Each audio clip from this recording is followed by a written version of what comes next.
kay Richard Gutierrez at Barbie Imperial. May katotohanan kaya ito?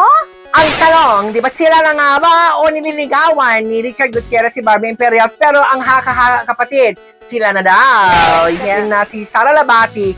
Sa Hong Kong ba ito? Oo. Yes, na according to Ogie Diaz. Yes, Mama Ogs. Yung isang source niya doon nagpadala ng picture sa kanya at pinakita pa niya yun sa kanyang vlog. So, ibig sabihin, nakikipag-date si Sara Labati, pero ang alam ko, kamag-anak daw niya ito, pinsan. Di Alam mo ba? naman kasi si Miss Annabelle, di ba, overprotective yan sa mga anak niya. Ganun din siya sa asawa niya. Ganun ni Imperial and Richard Gutierrez na kumakalat ng relasyon, ang sagot ni Sara Labati ay panoorin natin. Ito, kapatid. Ano yung naging reaction Oh, mo ayan. nung kumalat kasabay ng picture mo, yung kay Richard naman, tsaka kay Bart? No reaction.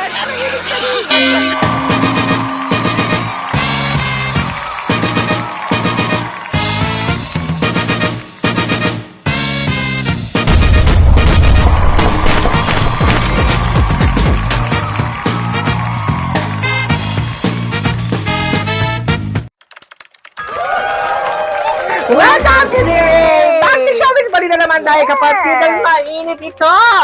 Yes, ang balita tungkol kay Richard Gutierrez at Barbie Imperial. May katotohanan kaya ito? Ang tanong, di ba sila na nga ba o nililigawan ni Richard Gutierrez si Barbie Imperial? Pero ang kapatid, sila na daw. Kasi Yeah. madalas din sila na pagkikita sa labas. Oo, dahil nakitaan nga naman natin na si Sara Labati, sa Hong Kong ba ito? Oo. Yes, na according to Ogie Diaz. Yes, Mama Ogs. Yung isang source niya doon nagpadala ng picture sa kanya at pinakita pa niya yun sa kanyang vlog. So, ibig sabihin, nakikipag-date si Sara Labati, pero ang alam ko, kamag-anak daw niya ito, pinsan. Ayaw lang nila mag-assume kasi baka daw mamaya kamag-anak yon or pinsan or kaibigan. Pero, pinupunasan ang... Natapunan daw ng ketchup yung lalaki Ay. at nakita yung punas ni ano. Sana Sara matapunan ng Labati. ketchup. Yes. Ulala. Kaya ayaw daw nila mag-assume kung ano man yun. Pero sa nangyayari sa buhay ni Sara ngayon ay masaya po ang lahat at nakaka-move on siya. Nakikita naman natin ngayon sa interview ni Sara Labati na tinanong siya about kay Barbie Imperial and Richard Gutierrez na kumakalat ng relasyon. Ang sagot ni Sara Labati ay panoorin natin. Ito, kapatid. Ano yung naging reaction Oh, mo ayan. nung kumalat kasabay ng picture mo, yung kay Richard naman, tsaka kay Bart? No reaction. Yan. So, nagkakaalaman lahat yan. Oo, pero pabor ka ba kay Barbie Imperial at Richard Gutierrez na parang ang bata ni Barbie para kay Richard? Ang gwapo naman kasi ni Richard Gutierrez. Sino ba naman hindi mai-inlove sa kanya? Basta sa akin, kapatid ko, nasa tamang edad naman yung pareho. Yes. Bakit hindi? Kahit 20 years gap pa yan, basta pareho silang single at walang tinatapakan na tao, suportahan na lang Yes, natin. that's right. Sa tingin mo ba masyadong kailangan ba makialam ulit ni Annabelle Rama sa relasyon na papasukan ni Richard Gutierrez? Siguro sa ngayon, wag na lang muna. Antayin na lang niya muna na mag-grow yung relationship ng dalawa. Aantayin o wag nang antayin? Hayaan na lang niya muna bigyan ng freedom si Richard Gutierrez na mamili ng kung sino kanyang gustong makakasama sa buhay Yes. at magkaroon ng sariling desisyon, di Alam mo ba? naman kasi Miss Annabelle, di ba, overprotective yan sa mga anak niya. Ganun din siya sa asawa niya. Ganun din naman siya sa lahat, di ba, ng mga alaga niya. Pero ang tanong, di ba, parang sometimes too much na din. Yes. Sa akin, opinion ko yun, no, di ba?